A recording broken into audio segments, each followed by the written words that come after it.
আমার বউরে আপনার হাতে দিয়া আমি চলে যাবো ভাই। আরে না রে ভাই, ওইরকম কিছুই না।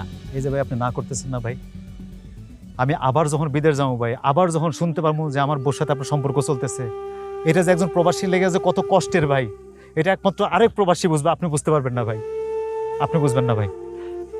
ভাই কার দোষ দিব ভাই কোন? আপনারও দোষ দিব না আমার বউর দোষ দিব এখানে?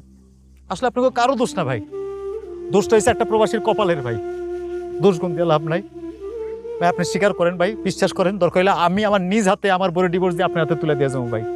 ভাই রে, আপনি বুঝতেছেন না, এরকম কিছুই নাই। আর আমি চাই যে আপনি আপনার বউরে ডিভোর্স না দেন। তা আপনি কি চান ভাই? টাকা? কত টাকা চান আপনি? ঠিক আছে ভাই, আমি আমার সাধ্য মতো আপনার টাকা দিতেছি ভাই। আরে কি কইতাছেন আপনি এইসব? আপনার টাকা আমি নিব কেন লাইগা? আরে আমার বাপের কি টাকা পয়সা কম আছে? আপনি খামোখামারে ভুল বুঝতেছেন প্রবাসী ভাই। এই যে বাইক, এই বাইক আমার